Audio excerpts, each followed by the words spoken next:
as far as this generation's way of careers, I think the overall consensus nowadays is influence equals money.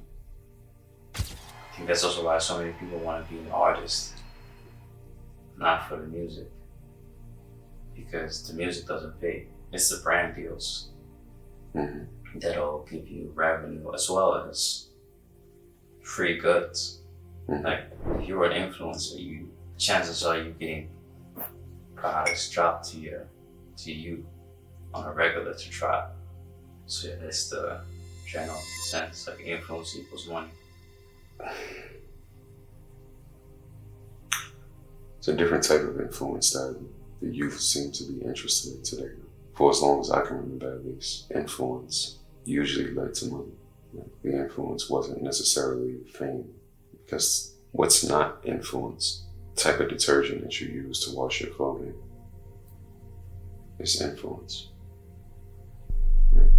It's branding behind that detergent that influences you to purchase it and use it. And the same pretty much goes for every aspect of life, way before social media.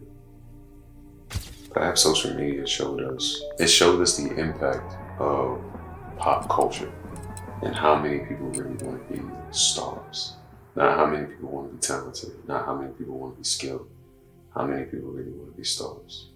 Because it's not just influence. People are always after influence. But the gateway to influence before was competence. Now it's being liked just for being. Not necessarily because you're good at something, maybe because you look good. That's a big part of it. So you got a lot of people chasing a certain physical aesthetic. And for the vast majority, it seems to stop there. Which is, if that's your thing, that's your thing. I'm not saying that to say that. I don't mean to imply anything negative about that. The influence was always the thing. The influence was always what people were after. So that's not new. What is new? How people are going about the influence is new. It's seemingly no longer based on competence to a large extent. It's just based on being significant. And a lot of that significance is based on the physical, what you look like, or how you act, how you behave, which can be a learned practice. How to make friends and influence people, art of seduction. Like all these books that can teach you how to be appealing, how to be quote unquote charismatic. That's the part that people see readily. That's the part that's made readily available to people. How pretty someone is, how symmetrical Denzel Washington's face is, how well he speaks, how well read he seems. And it's not even about him being well read and intelligent, because again, that goes back to competence. It's just how he presents himself to the world that has some type of magnetic appeal to it. And how he looks. It's the communication, which is a skill. But the skill is overlooked. The part that's not overlooked is how it looks and how it feels. That's the part that's not overlooked. But the medium is overlooked. The fact that he's an amazing talent is overlooked. Yes, if it's brought to your attention, oh yeah, he's amazing. Somebody asks him, okay, yeah, Denzel's an amazing actor, but immediately it goes to how he looks, how sexy he is. And it immediately goes in that direction oftentimes. Now, if you're asking a young boy, it's like, why do you want to be Denzel back in the day? Some people may have said because he was skilled, but a lot of people, even when asked, he's amazing. Now he's a good actor. He's great on screen. He's amazing. Chris Hemsworth, he can do a great film. Typically comes back to how pretty he is. Typically comes back to his body. It's that. It's not the competence that they're necessarily after. It's not the hours and hours and hours of practice. That's not really what they see. People, the general population seems to be interested in.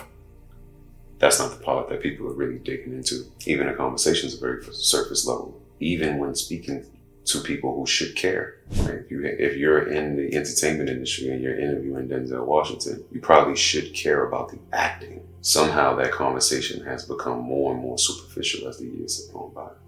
There's so many questions that can be asked about the actual craft that are rarely ever asked. If you have a musician today that has the #1 song or what have you, and they sit down with someone to discuss it, they rarely ever really discuss the song. They may start with, oh, this is an amazing song, tell me what inspired that.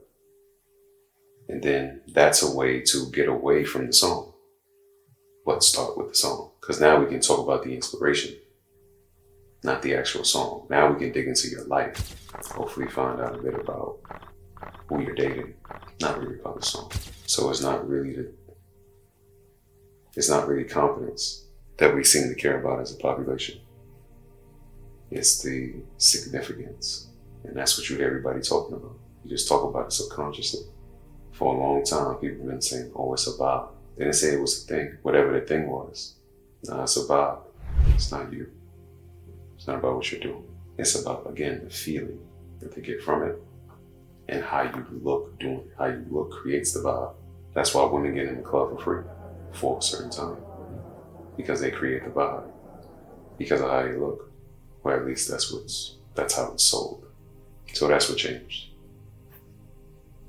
Before, influence was about competence, and people pursued competence in order to be influential. It doesn't seem as if we do that, at least not on the forefront the way that we once did.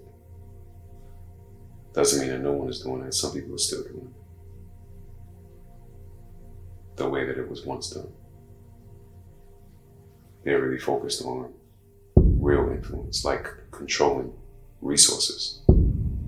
It's not based on if you like them or not, or if it's something sounds good, then something's gonna create the vibe. It's like, no, I wanna own water. That's influence. Not, I made this song that you like.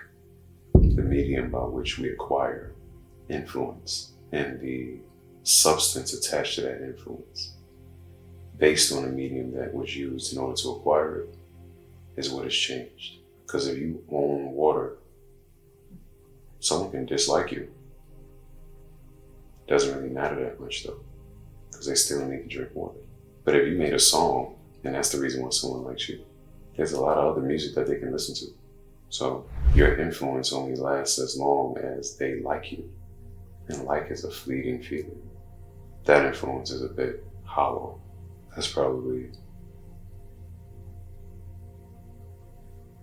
That's the bigger change. That doesn't mean that there aren't, again, people that are focused on other things and real influence. It just takes some thinking to do that. And less feeling.